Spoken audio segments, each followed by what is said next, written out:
नमस्कार दोस्तों, स्वागत है आप सभी का आपके अपने चैनल द रिटेल इन्वेस्टर में। दोस्तों, एचयूएल का जो शेयर है ये एक अनप्रेसिडेंटेड रैली दिखा है दोस्तों। और अनप्रेसिडेंटेड मैं इसलिए बोल रहा हूँ क्योंकि बहुत समय की कंसोलिडेशन के बाद ये शेयर एक ब्रेकआउट दिया है दोस्तों। क्या था वो ब्रेकआउट, कौन से वो लेवल्स हैं जिसमें हमें अब ध्यान देना चाहिए, क्योंकि शेयर भाग चुका है और अब थोड़ा सा इसमें जो थकावट दिख रही है शेयर में। ठीक है, थकावट मैं क्यों कह रहा हूँ मैं आपके आगे समझाऊंगा। और एचयूएल जो आने वाले समय में क्या कर सकता है, मैं ये वर्ड क्या कर सकता है वर्ड इसलिए पूछ बता रहा हूँ दोस्तों, क्योंकि कुछ चीज़ें हैं जो एचयूएल के फेवर में हो रही हैं। और खास करके एचयूएल ही नहीं दोस्तों, पूरे के पूरे एफएमसीजी सेक्टर में हो रही है। ठीक है, तो क्या इन लेवल्स पे नया निवेश करना चाहिए? अगर आप ऑलरेडी निवेशित हैं तो क्या करें? और क्यों अब एक कहा जा रहा है कि शेयर अब ब्रेकआउट दे सकता है, कौन से वो लेवल्स हैं, सब में चर्चा करेंगे दोस्तों। लेकिन अगर आप इस चैनल में पहली बार आए हैं तो प्लीज़ चैनल को सब्सक्राइब कर दिए गाइस। देखिए, मैं आपको हर बार की तरफ फिर इसे बता चाहता हूँ कि केवल और केवल दोस्तों 8.1% ऐसे लोग हैं जो वीडियो देख रहे हैं बट सब्सक्राइब नहीं कर रहे हैं। गाइस प्लीज़ वीडियो को चैनल को सब्सक्राइब कर दें, क्योंकि आप ऐसा करते हैं तो चैनल की ग्रोथ होती है और हमें बहुत अप्रिशिएशन मिलता है गाइस। इसीलिए चैनल को सब्सक्राइब कर दें, क्योंकि 92% लोग केवल देख रहे हैं, सब्सक्राइब नहीं कर रहे हैं। जो नहीं कर रहे हैं उन्हें भी धन्यवाद देते हैं कि वो वीडियो देख रहे हैं। बट अगर आप सब्सक्राइब भी कर लेंगे और बेल आइकन दबा देंगे तो हमें बहुत सारे अप्रिशिएशन और प्रोत्साहन मिलेगी दोस्तों। अब चलते सीधा शेयर प्राइस की तरफ। आप देखिए गाइस कि लास्ट ट्रेडिंग सेशन बात करें तो लगभग 1% के आसपास की इसमें क्लोजिंग हुई है दोस्तों। ठीक है, और ये क्लोजिंग दोस्तों थोड़ी सी मैं कहूँगा कि मुझे थोड़ा पॉजिटिव लगती है। क्यों? कि देखिए, लगातार कोई शेयर जाता है ना तो उसमें थोड़ी सी गिरावट के चांसेस ज़्यादा होते हैं।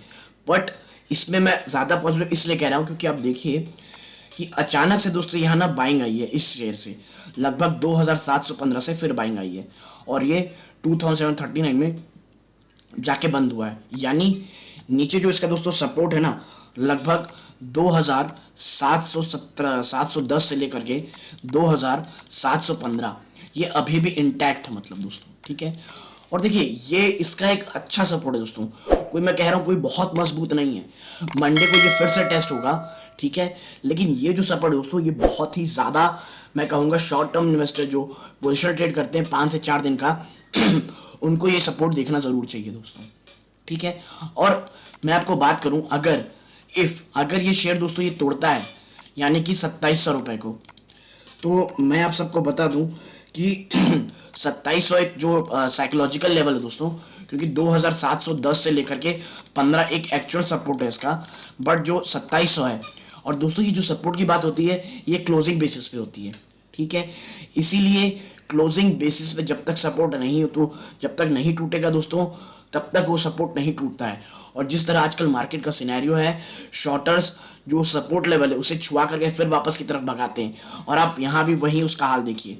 ये सेक्शन में 2715 के आसपास फिर से टकरा के भगाने लग गए शेयर को। ठीक है दोस्तों, इसीलिए बच के रहिएगा अभी के वोलेटाइल मार्केट में।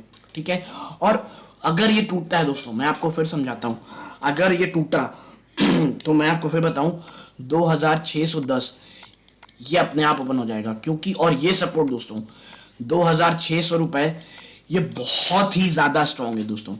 मैं आपको फिर बता रहा हूँ 2600 एक बहुत स्ट्रांग है, और मैं ऐसा इसलिए कह रहा हूँ क्योंकि जो लास्ट रैली जो अभी ये रैली आप देख रहे हैं शुरुआत हुई है, जब ये कंसोलिडेशन फेस करके, क्योंकि दोस्तों देखिए ये 2200 से जाता था भागता था, 2600 के बाद फिर इस पर सेलिंग आ जाती थी, फिर ये 2300 में रुका, फिर 2600 के बाद फिर सेलिंग आ गई, 2500 तक गया फिर सेलिंग आई, 2600 इसका एक अल्टीमेट जो रेजिस्टेंस था। अब लेकिन मैंने आपको लास्ट वीडियो मैंने बताया था आपको कि 2600 जिस दिन तोड़ेगा और सस्टेन करेगा, आप मेरी वीडियो देखिएगा, मैंने कहा था 2700 के लेवल आराम से टूटेंगे, और वही हुए दोस्तों एचयूएल में। ठीक है, इसीलिए 2600 का लेवल एक बहुत स्ट्रांग लेवल है। अगर ये टूटेगा दोस्तों, अगर ये ब्रेक होता है फिर सीधा आपको 2500 जाते हुए दिखेगा। ठीक है, 2500, बट मुझे ये 2500 ज्यादा नीचे जाता नहीं दिखता दोस्तों। लेकिन मैं फिर कह रहा हूं ये स्टॉक मार्केट है दोस्तों, कुछ भी ना सर्टेनिटी के साथ नहीं कहा जा सकता। और ये जो मैं आपसे कह रहा हूं ये मैं खुद पढ़ाई किया हूं, खुद कुछ चार्ट देखा हूं, और खुद भी कहीं सारी चीजें पढ़ा हूं, तो मुझे समझ में आ रहा है कि इसके जो लेवल्स हैं, मैं गलत भी हो सकता हूं दोस्तों। आपको ये केवल एक एजुकेशन पर्पस के ऊपर लेना है और खुद खुद रिसर्च करनी है और अपने वित्तीय सलाहकार की सलाह जरूर लेनी है ये कोई पोजीशन बनाने से पहले। ठीक है दोस्तों, अब मैं आपको बताता हूं ऊपरी स्तरों में। दोस्तों जितना सपोर्ट में जितनी मैंने बात की है, रेजिस्टेंस के लिए उतनी बात नहीं करनी दोस्तों।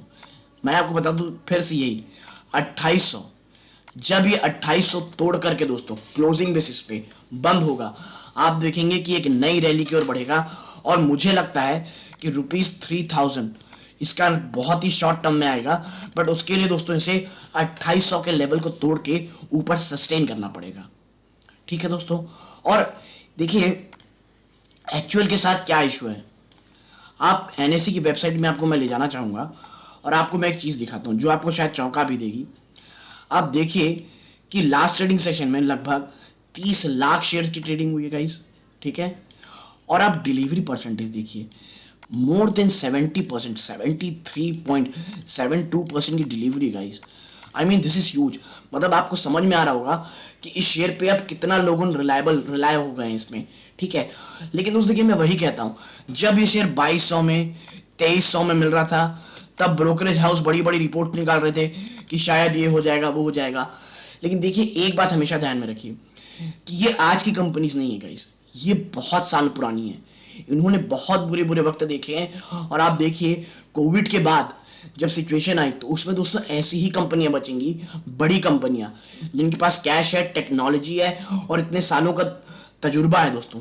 आप देखिए लगातार चीजें चेंज हो रही है एक्चुअल में। ये खुद की ऑनलाइन स्टोर खोल रहे हैं, ये जो बड़े बड़े जो दोस्तों जिसे कहते हैं बिग बाजार, रिलायंस स्मार्ट, उनके साथ डायरेक्ट डीलिंग कर रहे हैं दोस्तों। ठीक है, जिसके कारण देखिए अल्टीमेट फायदा कंज्यूमर का हो रहा है।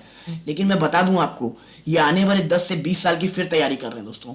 और अगर आने वाले समय में अब कुछ भी ऐसा होता है तो HUL, ITC ऐसी कंपनियां पूरी तैयार हैं दोस्तों। ठीक है, इसीलिए जब ऐसा सिचुएशन आता है दोस्तों, तो जो बड़ी मछलियां हैं वो हमेशा सरवाइव कर जाती हैं और छोटी गायब हो जाती हैं। ठीक है, और अब आप देखिए कि 73% से भी ऊपर की डिलीवरी है। और अगर हम थोड़ा हिस्टोरिकल डेटा में जाएं दोस्तों, इसके एक महीने के वॉल्यूम चार्ट एनालिसिस करने के लिए, तो आप देखिए कि ये वॉल्यूम बहुत ऊपर है दोस्तों, 30 लाख का वॉल्यूम है ये। और वो गिरावट इसीलिए थोड़ी सी दोस्तों सीवियर है।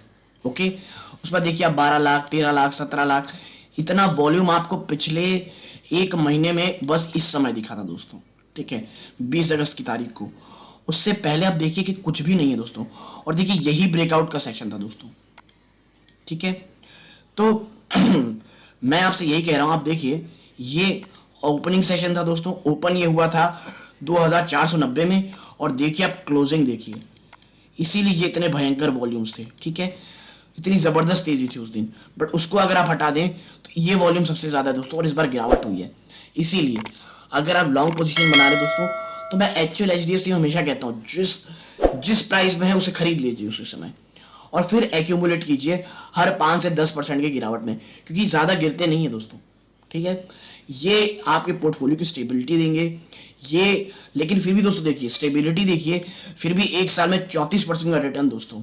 ठीक है, कोई नहीं देता, मैं बता दूं आपको। और एक्चुअल जैसी कंपनी अगर 34% दे रही है, मैं बोल रहा हूं अगर दोस्तों देखिए ये तो बहुत तेजी हुई है इसीलिए इतना दे रही है। अगर ये आने वाले 5 सालों में दोस्तों 12 से 15% का अगर रिटर्न देती है आपके कैपिटल के ऊपर, प्लस इसका डिविडेंड भी दोस्तों 1-1.5% का, यानी आपको ये आराम से 17 से 20% रिटर्न साल में देगी ही देगी दोस्तों। ठीक है, लेकिन पेशेंस रखना पड़ेगा। ये वो स्टॉक नहीं है जो अचानक से चल दे, जो लगातार भागते चले जाए। दूसरे साल में मुश्किल से 1 या 2 महीना चलेगा, लेकिन जब चलेगा आपके पैसों को अच्छा खासा ये कैपिटल में अप्रिशिएट करके देगा। ठीक है, तो दोस्तों मंडे को मेरी लेवल्स में ध्यान रखें जो मैंने बताए हैं। लॉन्ग टर्म इन्वेस्टमेंट करें तो ज्यादा मुझे अच्छा लगता है। पोजिशनल ट्रेडिंग मुझे ये सब शेयर्स में पसंद नहीं है। और मैं बता दूं मैं खुद पोजिशनल ट्रेडिंग जब करता हूं तो 1 से 3 महीने के लिए करता हूं दोस्तों, मैं ट्रेडिंग नहीं करता हूं। ठीक है, तो जब मैं आपसे कहता हूं तो मैं कोई भी ट्रेडिंग की सलाह नहीं देता दोस्तों। मैं कम से कम 3 से 4-5 महीने की ट्रेड रखता हूं और उसमें आपके पैसे बनने के बहुत ज्यादा चांसेस होते हैं दोस्तों। ठीक है, और आपका रिस्क रिवॉर्ड रेशियो भी मैनेज हो जाता है। तो ये मेरा वीडियो था दोस्तों HUL पर। वीडियो अच्छी लगी प्लीज वीडियो को लाइक कर दें, चैनल में अगर पहली बार आए हैं दोस्तों तो चैनल को प्लीज सब्सक्राइब कर दें, क्योंकि आपको पता होगा कि केवल दोस्तों हमारे यहाँ जो है केवल 8.1% लोग ही ऐसे हैं जो चैनल को सब्सक्राइब करके देख रहे हैं, बाकी 92% चैनल को सब्सक्राइब नहीं किए हैं।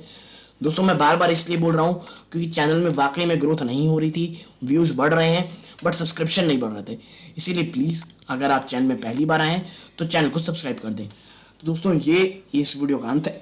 यहाँ तक देखने की धन्यवाद। जय हिंद दोस्तों।